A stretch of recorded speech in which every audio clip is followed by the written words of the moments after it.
Cantalice, muito obrigada pela sua participação aqui, por ter nos atendido ao nosso convite. Tudo bem? Tudo bem, Daiane? Tudo bem o pessoal que está assistindo aí?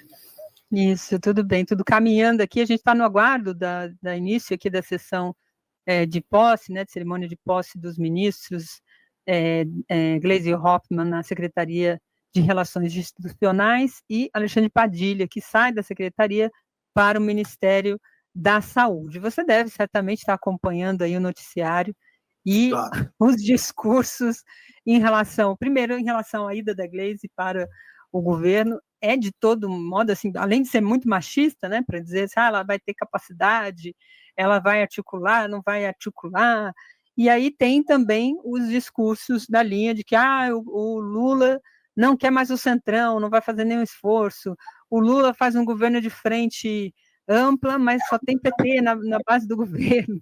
É sempre essa história que cerca nomes como o da Gleisi, ou nomes que têm ali uma identidade mais forte com a esquerda, com o campo progressista, ou que tenha feito algum posicionamento em algum momento crítico.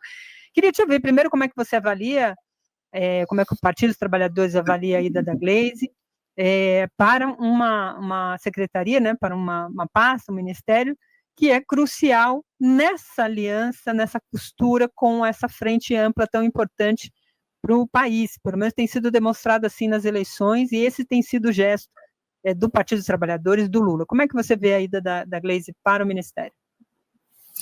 Primeiro, demonstra a confiança que o Lula tem nela, né? Ela foi uma presidente do partido muito combativa, né? Muito firme na época da prisão do Lula, em 2018, no processo eleitoral, e ajudou o Lula na construção, a concepção da política de frente ampla foi do Lula, e com apoio nosso, da maioria do PT. E a Gleisi, como presidenta do partido, operou a política, ajudou a operar não só a montagem da aliança, como também a montagem dos partidos que compõem o governo como um todo. A presença do Padilha na saúde também é muito significativa. O Padilha já foi ministro da Saúde, ele é médico, né, infectologista, ele conhece bem a estrutura e também, por ter uma capacidade de comunicação grande, vai ajudar a gente no sentido de demonstrar para a população, divulgar para a população aquilo que o SUS tem feito, né? As milhões de intervenções que o SUS faz anualmente, ano após ano, no nosso país, não só no atendimento ambulatorial, mas principalmente em procedimentos cirúrgicos. São milhões, e a população não sabe disso. A população fica olhando o SUS só por uma ótica da crítica, né? Não da capacidade que ele tem por ser o maior sistema de saúde. O nosso SUS, Daiane, você estava falando aqui da China. O nosso SUS, com todas as suas debilidades, o nosso sistema de saúde público é infinitamente superior ao sistema de saúde público da China. As pessoas também têm que saber disso. E a China é um país que está investindo, como você mesmo acabou de falar aí, 7,2 trilhões, né? Não, em investimento de inovação, também na indústria armamentista militar, porque sofre uma pressão muito grande dos adversários, mas nós temos aqui, com toda a debilidade do país, um SUS com essa magnitude, com subfinanciamento, né? Claro, porque às vezes as pessoas falam, a Inglaterra, o sistema de saúde da Inglaterra é melhor do que o brasileiro, que também é um sistema público não tão profundo quanto o nosso. Só que a Inglaterra tem um pouco mais do que o nosso PIB para dividir por 3, perfeito? Então, portanto, cada libra da economia, a cada 3 libras, era como se na Inglaterra equivalesse a uma no Brasil. Então, portanto, a capacidade que nós temos de investimento junto aos países centrais é infinitamente menor. E agora, eu particularmente acho que chegou a hora, o Lula já tinha feito a mudança na comunicação, né, com a ida do Sidônio Palmeira para o lugar do Paulo Pimenta. Eu acho que agora é hora dele também começar a discutir uma reforma no sentido de trazer para o seio do governo outras forças políticas que sustentam, né, o governo, que sustentam politicamente no Congresso Nacional o governo federal, né? Eu acho que ele, pelo que eu vi na mídia, teria hoje uma conversa dele com o Pacheco, ex-presidente do Senado. Tem ali também uma conversa marcada com a turma lá do MDB. Eu acho que agora as próximas movimentações que o Lula vai fazer vai ser em direção aos partidos da base aliada. Tem também, do ponto de vista também do campo de esquerda, uma especulação em torno aí da possível ida do Guilherme Boulos. Eu, pelo menos, vejo isso. Eu acho o Guilherme Boulos um sujeito extremamente capaz, é um cara que faz diálogo, inclusive é uma das grandes deficiências do governo, coisa que a Gleisi também faz, que é o combate contra a extrema-direita nas mídias digitais. Sim. As principais lideranças do PT que estão no governo são frágeis nesse enfrentamento das mídias digitais, das novas comunicações, o que não é o caso nem da Gleisi, nem do Boulos. Se você olhar até o Geraldo Alckmin, que está aparecendo aqui na tela junto com o Lula, o Geraldo Alckmin tem procurado inovar nas redes sociais, com os livros, bastante. Coisas que ele faz. Então, portanto, eu acho que essas mudanças que o Lula está fazendo, primeiro, já é público e notório, já era antes com Padilha e já foi nos governos anteriores liderados por ele, que grande parte da articulação política é feita pelo próprio Lula. E como a Gleisi era até agora, a semana passada, presidenta do partido, e tem uma relação estreita com o Lula, tudo que ela for negociar, que ela for discutir, que ela for apresentar no Congresso Nacional, logicamente, será entendido pelas pessoas como uma proposta do Lula ou para o Lula. Então, eu acho que para o PT foi importante, porque são dois quadros fundamentais do partido, né? Apesar de que a gestão técnica, científica, de recuperação do Ministério da Saúde, que a ministra Anísia Trindade fez, merece todo o nosso apoio, nosso respaldo e consideração. Porque o Bolsonaro, com aquela série de picaretas que ele botou no Ministério da Saúde, ele praticamente, ele só não estourou, não arrebentou com o SUS, porque tem toda uma malha legal e institucional que sustenta o aparelho do SUS. Senão ele teria destruído o SUS, né? Ele com aqueles picaretas todos que ocuparam o Ministério. Então, você ter colocado a Anísia ali, Anísia Trindade, vinda da Fundação Oswaldo Cruz, que é um centro de excelência nacional, foi importante para resgatar o Ministério. Perfeito? E agora o companheiro Padilha, presumo eu, vai dar visibilidade às ações que foram realizadas no ano de 2023 e 2024 e do que pretende se fazer para 2025 e 2026. Eu coloquei coloquei na tela aí as imagens da posse, deixei sem o áudio, estava rolando ali o hino nacional, uma posse com bastante gente, né, prestigiada, está ali o Hugo Mota, o próprio Cantalice citou aqui o Geraldo Alckmin, Janja, enfim, uma Alcolumbre, estou vendo aqui Alcolumbre, presidente do Senado, uma posse institucional de alta representatividade. Sim, e reforça aí o peso, a importância dessas lideranças. A imprensa faz um discurso muito corrosivo, né? Ela utiliza mecanismos difíceis, às vezes, da maior parte das pessoas entenderem. Por outro lado, há também críticas com relação aos rumos, né? Isso desde sempre, né, Cantalice? Quando o presidente faz uma escolha de escolher o Alencar, José de Alencar, como vice, eu me lembro que a época era uma coisa de doido, assim, as críticas, o tom, vai levar para a direita, está indo para a direita, é neoliberal, e tudo isso tinha esse peso. Como é que a gente pode olhar isso também neste momento, há muitas críticas em relação a que direção vai o governo Lula diante de tudo isso. Muitos pedem para ir mais ao centro sem deixar de defender as bandeiras, né, que são bandeiras históricas do partido. Como é que você avalia essas críticas feitas ao Partido dos Trabalhadores, principalmente, hein? Primeiro é o seguinte, as críticas quanto à pauta econômica, elas estão todas equivocadas, né? Porque ou as pessoas têm memória curta, ou, na verdade, alguns usam... O que o neoliberalismo e o ultraliberalismo defendem, todos nós sabemos. O governo Bolsonaro e o seu posto de piranga, Paulo Guedes, estavam aí para demonstrar. E também essa coisa do teto de gastos criada pelo Meirelles. Do ponto de vista do campo da esquerda, as críticas são profundamente equivocadas. Eu, na verdade, reputo isso, Daiane, a uma mera lacração para ganhar like e aparecer. Né? Porque se você conversar, se você pegar e botar 10 economistas numa mesa, você vai ter 10 opiniões, igual advogado, cada um tem uma tese. Economista também é assim, cada um tem uma tese. Tem uns que se consideram mais ortodoxos, outros mais heterodoxos, outros mais híbridos. Então, na verdade, é o seguinte, tem que ter uma política econômica, uma equipe econômica com a linha definida e tocar para frente. É o que está acontecendo e está dando certo.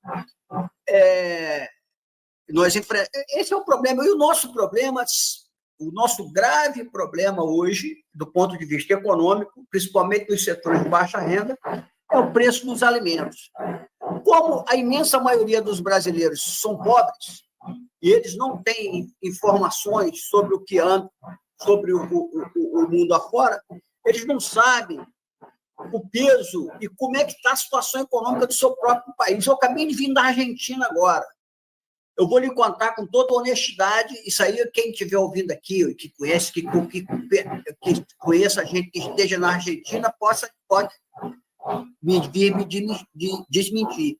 O preço dos gêneros alimentícios na Argentina estão mais de 2 vezes maior do que no Brasil. Isso no mercado e isso nos restaurantes, nos bares, tá entendendo? Tudo equiparado ao dólar. Isso na Argentina, que é aqui do lado. Sem botar na Europa, né, que é em euro, nos Estados Unidos, que é em dólar, nos Estados Unidos, que continua enfrentando uma inflação muito grande. Então, dá noção daquele cara que não consegue ter uma visão do todo, de que a coisa está difícil. Claro que poderia estar melhor, se a gente tivesse tido uma safra melhor, se a gente não tivesse problemas de como é que se fala? Valorização das commodities, né? Porque hoje todos esses grandes gêneros, tanto alimentícios quanto de energia, são commodities. Petróleo é commodity, minério é commodity, soja, carne, trigo e agora o ovo. Acabei de ver uma matéria agora no Globo, pouco antes de entrar aqui, que os Estados Unidos está se propondo a comprar milhões de toneladas de ovos brasileiros. Você vê até que... E aí isso tende a desabastecer o mercado interno. Então, é uma luta diária do governo para poder conter essa alta de preços, que é o nosso grande calcanhar. Não é só ele, não. Tem outras questões do governo que precisam que a população tenha uma visão mais clara do que o governo defende. Eu acho que o governo tem que dizer a que veio na segurança pública.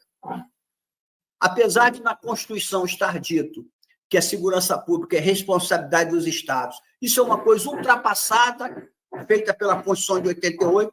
A segurança pública, se ela não funcionar como funciona o Sistema Único de Assistência Social, o SUS e o Fundeb, o Brasil vai se transformar num narco-estado como o México, como a Colômbia e como outros países mundo afora, né?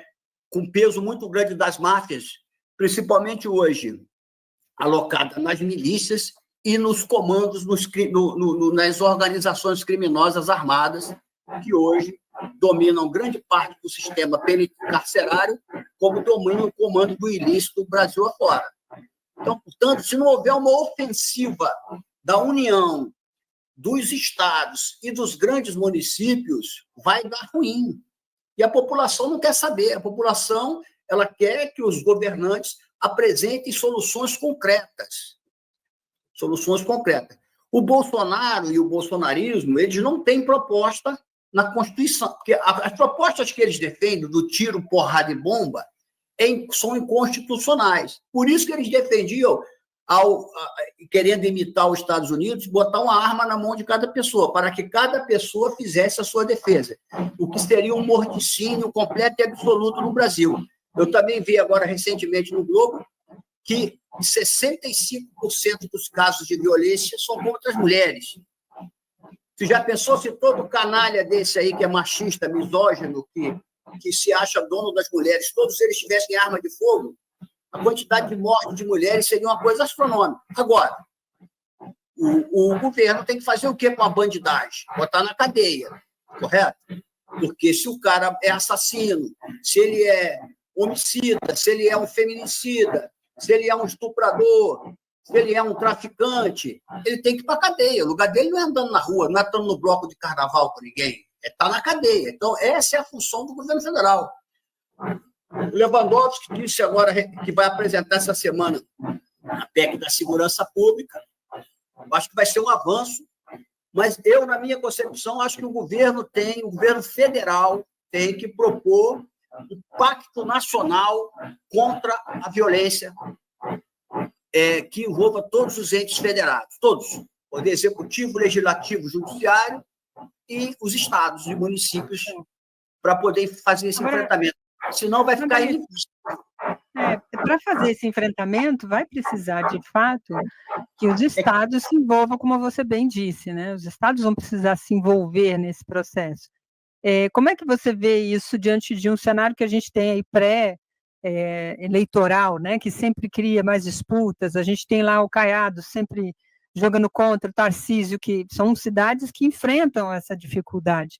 O Nordeste, você tem o maior número de governadores do campo progressista, ou mesmo que não sejam progressistas, são mais democratas, mas a gente chega no Sul e região Sul e Sudeste com grandes complicações para que essa proposta seja aplicada, fazendo efeito direto para a vida das pessoas. Os governadores parecem que estão muito preocupados em resolver o problema, preocupados mais com a eleição, e não preocupados com seus eleitores, né, com a segurança dos seus eleitores.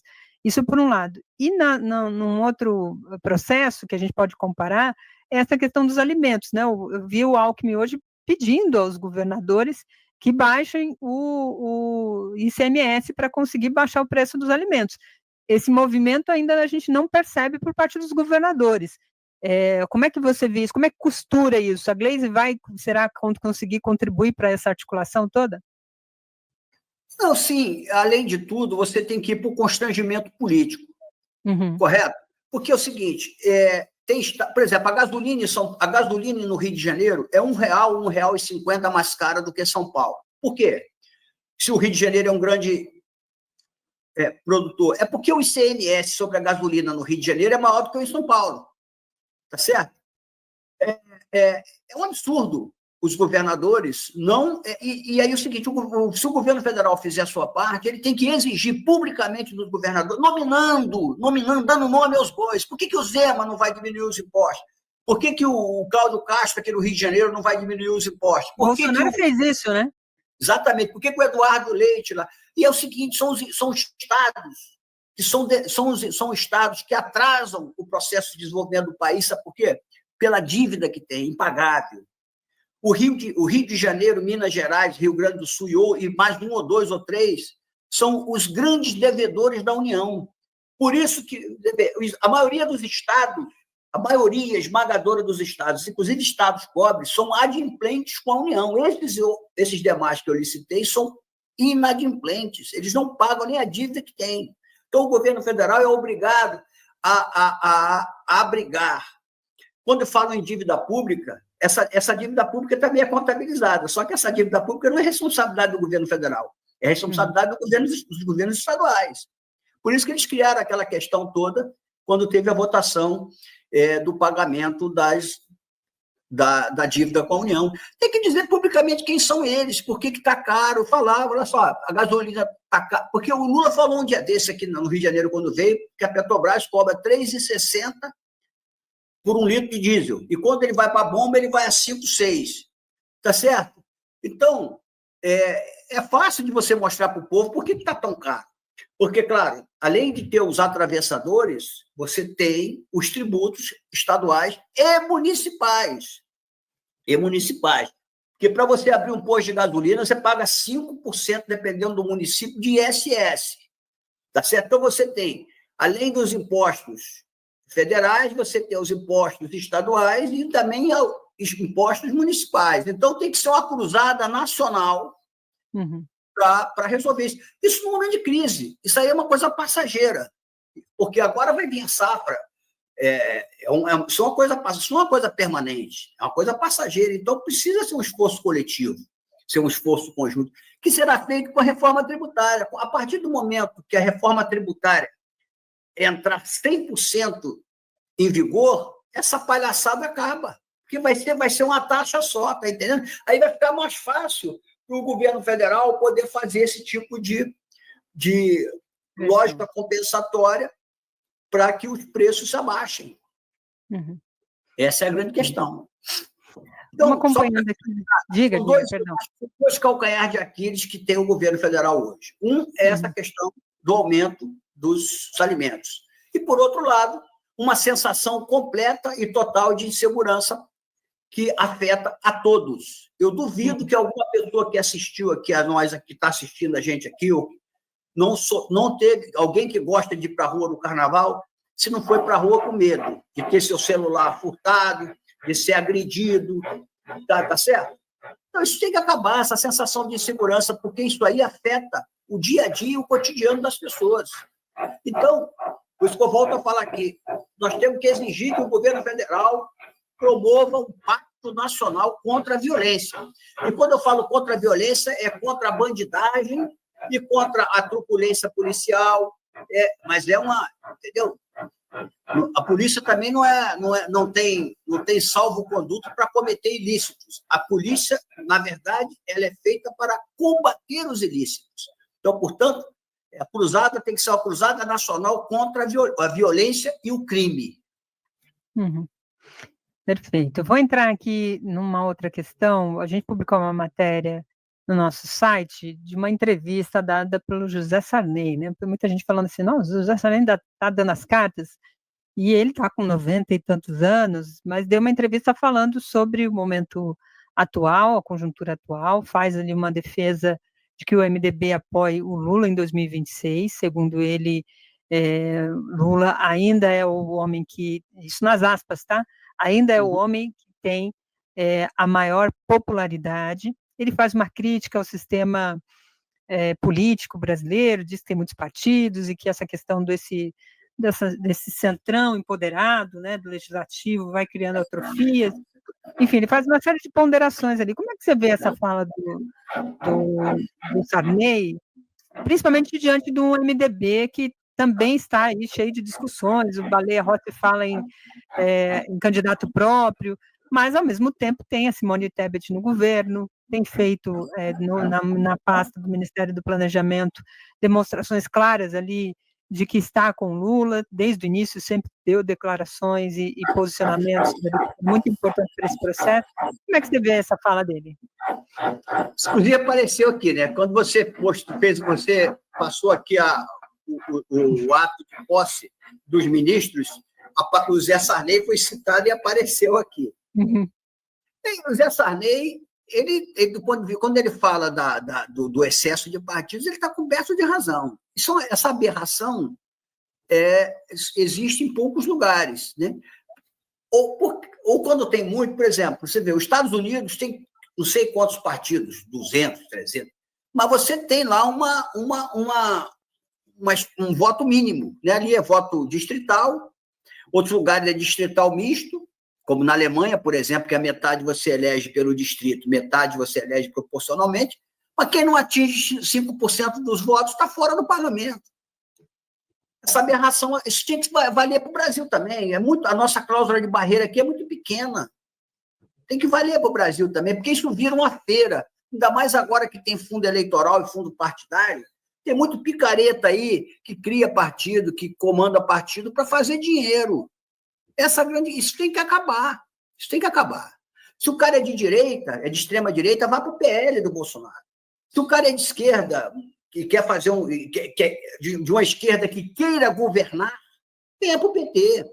Se o cara acha que precisa ser um pouco mais à esquerda, vá lá, monte um partido e vai disputar, mas vai ter que ter representatividade social. Mesma coisa, nós vamos ter que rediscutir todo esse processo de federação, porque esse processo de federação ele também substituiu a chamada coligação proporcional. Está entendendo? Porque isso facilita com que um partido se ligue ao outro e continue sobrevivendo com fundo eleitoral, fundo partidário. Porque uma coisa que aparentemente parece democrática, na verdade não é. Cria essa pulverização e fortalece os centrãos da vida. O que tem hoje na Câmara Federal, grosso modo falando? O PT e a centro-esquerda junto ali do lado, a extrema-direita, o PL junto com aquela extrema-direita, o MDB é um exemplo disso. O MDB, uma parte do MDB é de centro e do centrão, uma parte é de direita, ligada ao agro, está lá. Essa não vai apoiar o Lula. O MDB sempre foi assim. Foi assim no governo Itamar, foi assim no governo Fernando Henrique Cardoso, foi assim nos governos do Lula, foi assim no governo da Dilma. Então, nesses partidos, como não há identidade ideológica, eles se aglutinam em grupos, aí cria o Centrão. O Centrão tem gente... No Centrão, só não tem gente do PL e do PT. E do PT, PSOL, PSB ali, eu estou falando dessa franja. Ou melhor dizendo, só não tem gente do campo bolsonarista ou do campo ligado ao PT/Lula. Fora disso, é aquela feira, entendeu? Aquele balcão. Isso tem que acabar. E como é que acaba isso? Com você criando uma cláusula de barreira forte, maior do que essa que nós temos. Essa já ajuda, porque essa cláusula de barreira que já tem, que vai aumentando eleição após eleição, se as federações acabarem, todo mundo tiver que disputar, 2/3 desses partidos que existem hoje acabam pelo menos institucionalmente, vai ficar vivendo ali como uma espécie de ONG, né? Não vai poder disputar a eleição, porque o Brasil você precisa ter um partido registrado para disputar a eleição. Nisso aí o Sarney está correto, porque isso aí, de fato, dificulta a democracia e facilita o balcão de negócio. Você tem visto aí, nós temos visto aí todo dia, assistindo aí, quem está nos assistindo também, a quantidade de denúncias advindas do mau uso do orçamento secreto. Isso é fruto dessa política. Entendeu? Porque, por um lado, quando o PT estava na crista da onda, eles não queriam aprovar o voto, a lista fechada, porque achava que a esquerda ia ser favorecida. E também, por outro lado, outros não querem, porque não favoreceria a extrema-direita. Se você faz hoje um sistema de voto em lista no Brasil, os dois partidos mais votados, com certeza, seria PL e PT. Não tenha dúvida. Não tenha dúvida. Estou falando isso para as eleições presidenciais, para deputado federal, deputado estadual, senador, que é que conta? Porque o que conta para o fundo eleitoral, o que conta para tempo de TV é o voto em deputado federal. Tá certo? Esses são os grandes partidos. Agora, nós vamos ter que sair nós vamos ter que buscar uma alternativa, Daiane, no futuro para o Brasil, que seja ou voto em lista ou voto distrital misto, como é feito na Alemanha, na França, na Itália, nos países os países da democracia liberal. Por quê? Porque, por conta dessa balbúrdia institucional que o Brasil vive, setores já começam a dizer: vamos botar o semipresidencialismo, o Brasil precisa do semipresidencialismo, que é uma fraude. Por quê? Porque o Brasil já resolveu, o povo brasileiro já resolveu essa questão quando votou no plebiscito de 93, né? Sobre essa questão do sistema de governo. Isso é uma fraude que estão querendo passar, por exemplo, que só atrapalha, porque ao invés de você moralizar o sistema político eleitoral, você desmoraliza de vez. Porque quem vai mandar não é aquele prefeito, ou aquele presidente, ou aquele que o povo votar, vai ser o primeiro-ministro, vai ser lá o cara que o parlamento indicar. Isso aí vai ser a institucionalização da canalhocracia, né? Dos canalhocratas que, historicamente, comandam parlamentos no Brasil afora. Uhum. Interessante você trazer essa pauta aqui, porque hoje também foi o dia, justamente por conta aí da posse, né, que acontece, está rolando aqui nesse instante, posse da Gleisi e do Alexandre Padilha, né? Alexandre Padilha no Ministério da Saúde, falou há pouco a ex-ministra, agora, né, ex-ministra Anísia Trindade, foi a primeira a falar nessa cerimônia. Muito se falou também sobre os rumos do Partido dos Trabalhadores, né? E aí, como eu disse, a imprensa joga uma linha de que o PT está na sua antropofagia, né? Tá se comendo entre eles, né? Tá se tentando, um atacando o outro e se debatendo para ocupar a presidência ali do partido da legenda, como você também destacou, um partido que é um dos mais importantes. Está aí a posse vou colocar aqui novamente, tirei da tela sem querer, posse do ministro, está assinando ali o termo de posse, ministro Alexandre Padilha, agora no Ministério da Saúde. Vamos ver se ele vai falar, a gente abre aqui o som também para ouvir o que o Padilha vai falar. Acabou de assinar, está cumprimentando ali o presidente Lula, vamos ver como é que ele vai, pelo jeito vai ficar por ali. Vamos aguardar aqui daqui a pouquinho para a gente assistir. Então, dentro desse cenário, se falou muito esse final de semana, inclusive com uma matéria da Folha, destacando uma fala do Edinho Silva, um dos possíveis aí candidatos e presidente a ocupar a presidência do Partido dos Trabalhadores, em que ele faz uma crítica a um vazamento de uma reunião que aconteceu com a participação do presidente Lula. Eu vou até colocar esse vídeo, que é um vídeo postado pelo próprio Edinho, durante um evento com os prefeitos, vereadores da região aqui do interior de São Paulo. Vou colocar esse vídeo, a gente assiste, quero te ouvir. A presidente do nosso partido. Opa. Eu quero muito ser presidente do PT com o apoio da presidenta Gleisi. Eu quero ser o candidato da presidenta Gleisi. Para mim, a Gleisi é a maior presidente da história do PT. E eu tive com a Gleisi as duas vezes que ela foi candidata a presidente. Na primeira e na segunda, se nós recuperarmos aqui, onde inclusive eu tive que enfrentar companheiros que faziam parte da minha história. Companheiros que faziam parte da minha história partidária e tive que enfrentá-los porque havia um movimento para que a Gleisi não se reelegesse presidente do PT. Eu me enfrentei e estive com a Gleisi naquele momento. Mas também vou respeitar, se eu não for o candidato da Gleisi, porque eu acho que é assim que tem que ser o partido. A gente tem que respeitar as posições que são diferentes da nossa. Dentro do PT, a gente não pode exercer o poder pelo poder. Os projetos pessoais não podem ser maiores que os projetos coletivos. E eu não estou dizendo aqui que a gente não tenha que ter projeto pessoal, porque são eles que movem a nossa essência. Mas eles não podem ser maiores que os projetos coletivos. Nós vimos na última quinta-feira, certamente um dos maiores gestos que o presidente Lula fez para manter a unidade do nosso partido. Ele foi numa reunião de uma parte, de um grupo, de uma das nossas correntes. Nós não podemos aceitar, primeiro, que o presidente Lula seja usado da forma como ele foi usado em decorrência dessa reunião. A reunião era uma reunião de construção de unidade. O presidente Lula vai para uma reunião para que a gente possa construir unidade. E ela é vazada para a imprensa como instrumento de luta interna. Nós não podemos aceitar.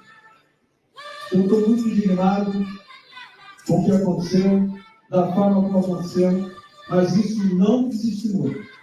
Ao contrário, isso me estimula a lutar para a construção do partido que nós temos que construir.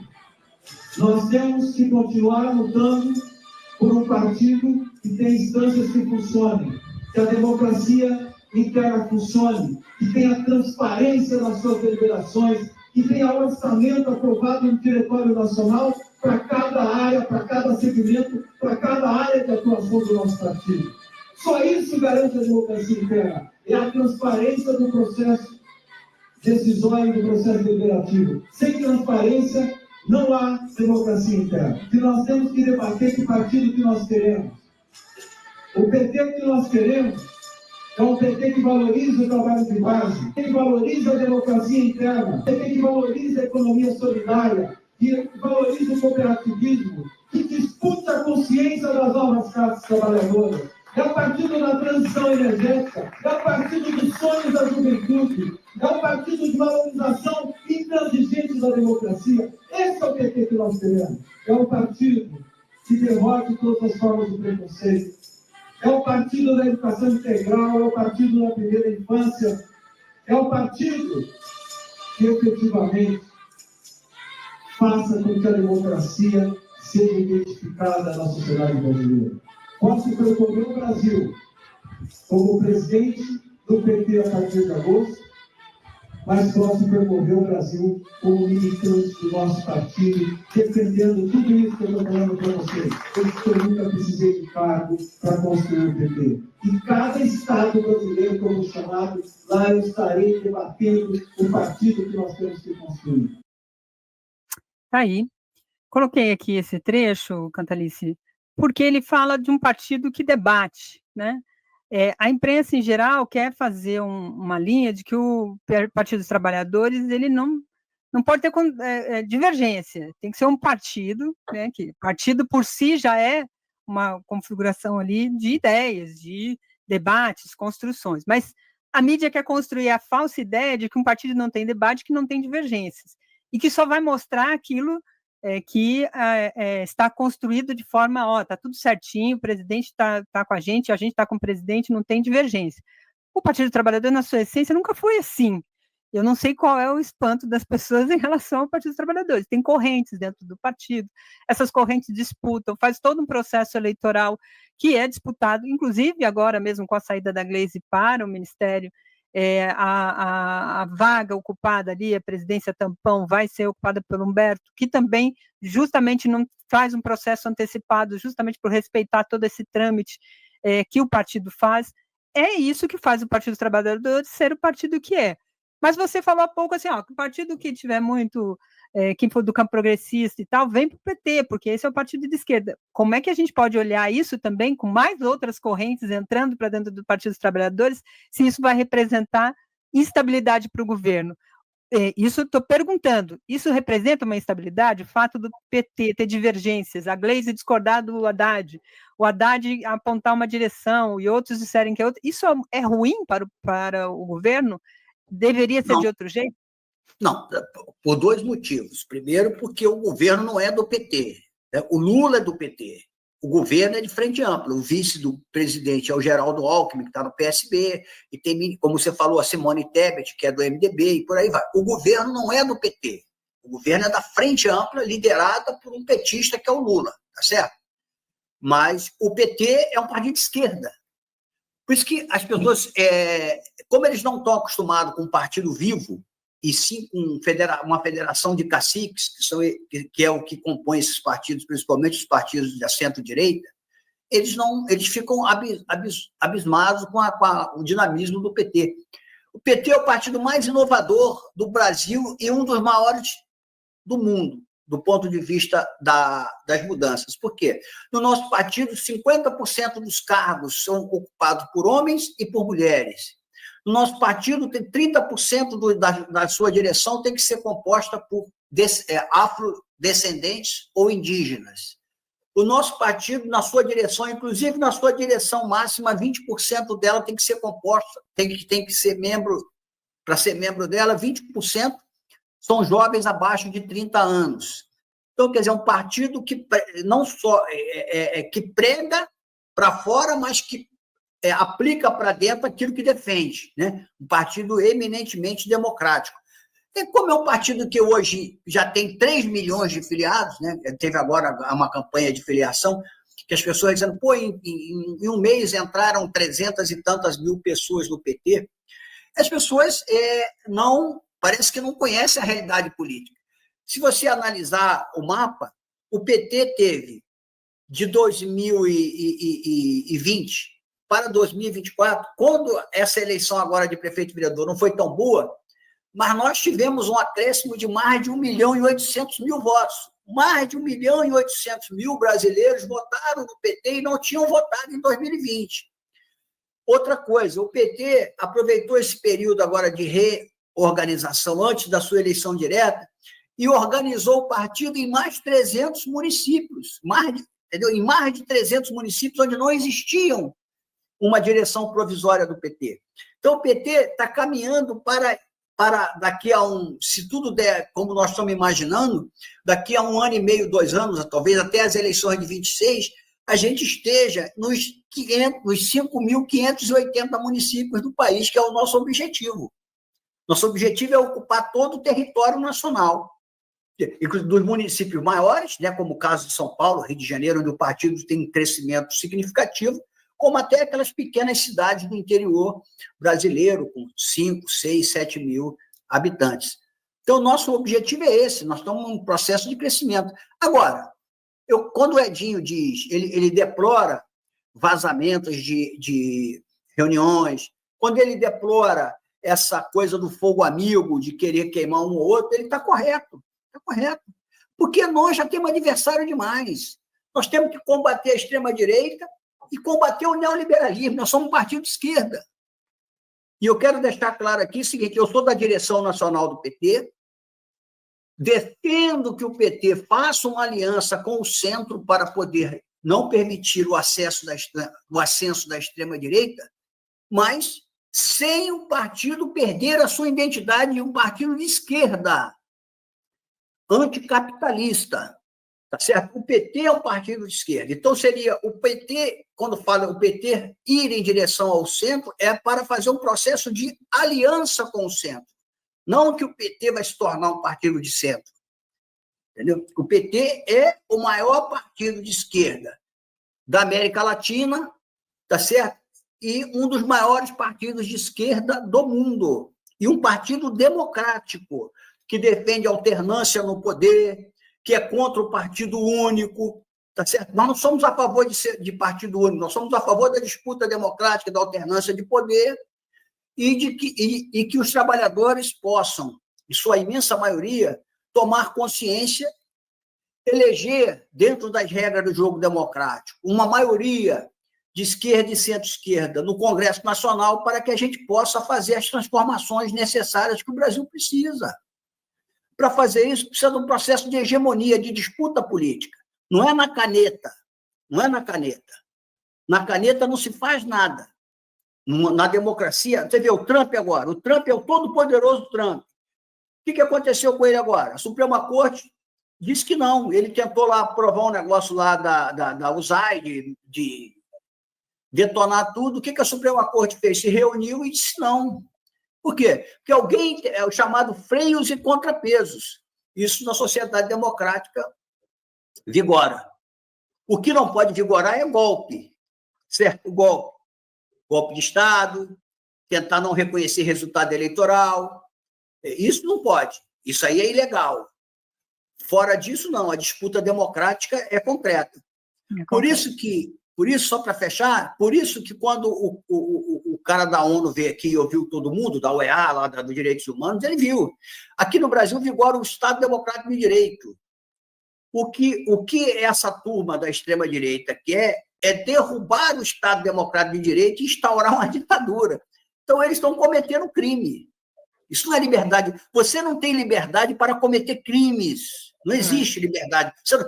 Como você não pode roubar o celular de ninguém, como você não pode bater a carteira de ninguém, você não pode agredir ninguém, você não pode matar ninguém, você também não pode querer derrubar e anarquizar com as instituições da República. Tudo isso é crime. Existe uma regra. Quem é que diz a regra? A regra das instituições é ditada pela Constituição Federal da República Federativa do Brasil. E quem regra o dia a dia é o Código Penal e o Código Civil. Quem anda à margem daquilo ali tem que ser punido. Para quê? Para poder se jogar dentro das 4 linhas, como dizia o Bolsonaro. Só que ele só jogou para fora. As 4 linhas deles eram só visual, porque ele atuava por fora. Aliás, para a gente fechar aqui, ele está marcando um ato para domingo aí em Copacabana, está prometendo 1 milhão em defesa da liberdade de expressão. Vejam só, Bolsonaro defende a liberdade de expressão.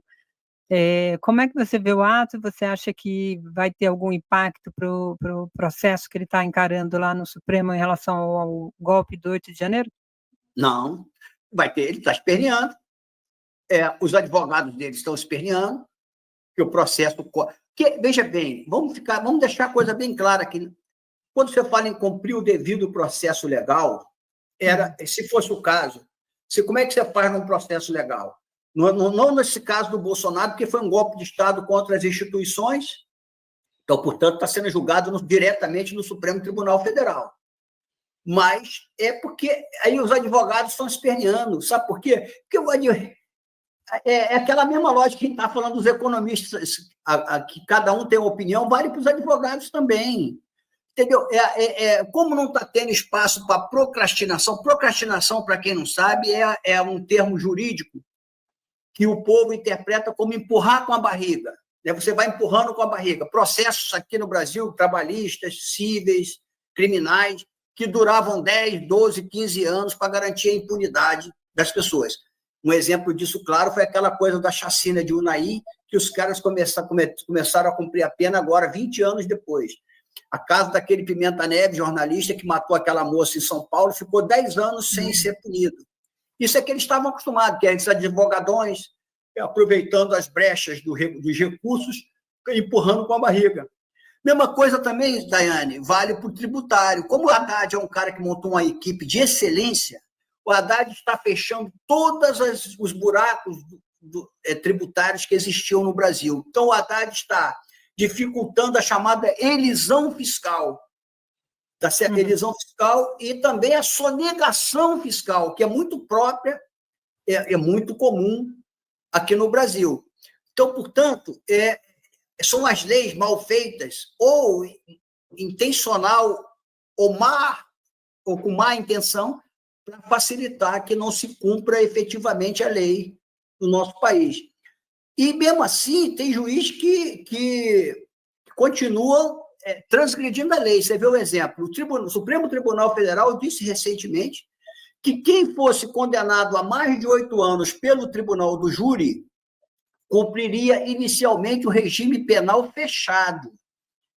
E aquele cara que matou o petista lá em Foz do Iguaçu foi condenado, se eu não me engano, a 18 anos ou 19 anos de cadeia, e um desembargador botou ele em casa. Você vê, o cara deixou de cumprir uma determinação jurídica lá do Supremo Tribunal Federal. Eles são ousados. Aí você vai falar isso com eles, eles falam, mas não tem súmula vinculante. Então, esse tipo de julgamento, isso aí é próprio da tradição patrimonialista brasileira.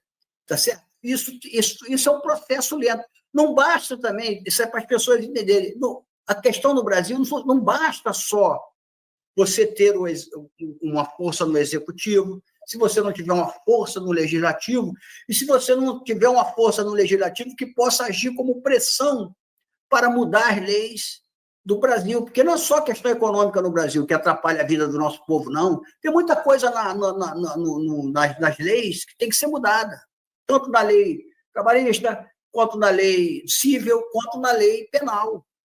Tá certo? Porque isso aqui é um paraíso da impunidade. O nosso Código Penal brasileiro, que é de 1945, ele foi feito para cumprir, para fazer controle social dos indesejáveis. Tanto é verdade que raramente você via um colarinho branco, um rico preso. Você lembra aí do caso que houve daquela menina lá em Búzios, que virou até série, daquela do Dock Street, que teve todo o benefício. Isso aí,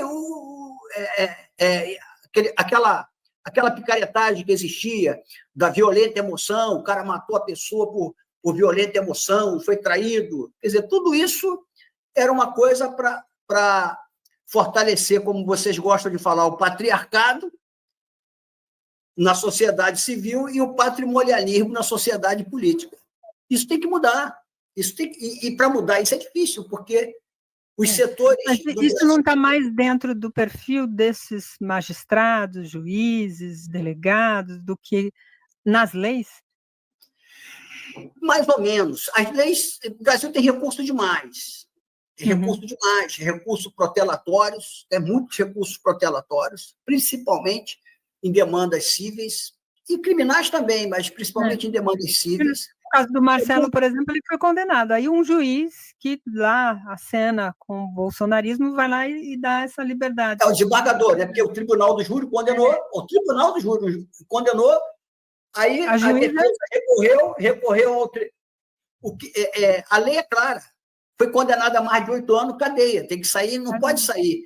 Como o Barroso uma vez falou aí numa palestra, ele falou assim, eu estou cansado de ver o cara, a família está lá, todo mundo chorando, o cara é condenado a 20 anos de cadeia, mas ele sai andando do tribunal, abraçado pelos advogados, como se nada tivesse acontecido.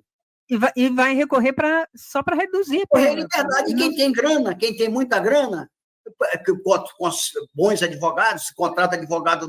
Se o cara contrata advogado para a primeira instância, aí daqui a pouco ele contrata outros para discutir na segunda instância, aí perde na segunda instância, ele vai para o STJ.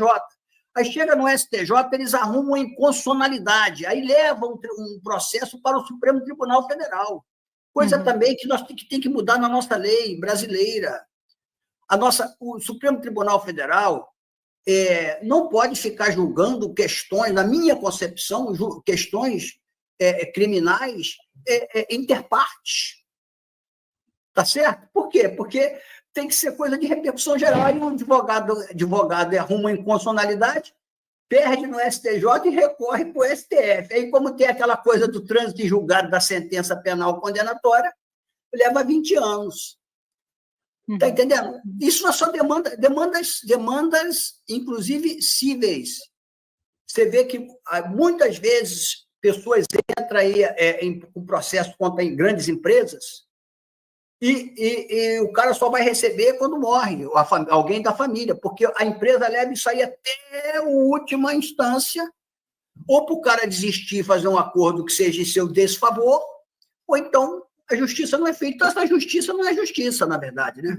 É um arremedo. Então, é preciso, para você fazer um país efetivamente democrático, na acepção da palavra, você precisa fazer muitas mudanças no Brasil. Para fazer isso, do ponto de vista dos setores populares, você tem que ganhar os corações e mentes para mostrar a necessidade disso.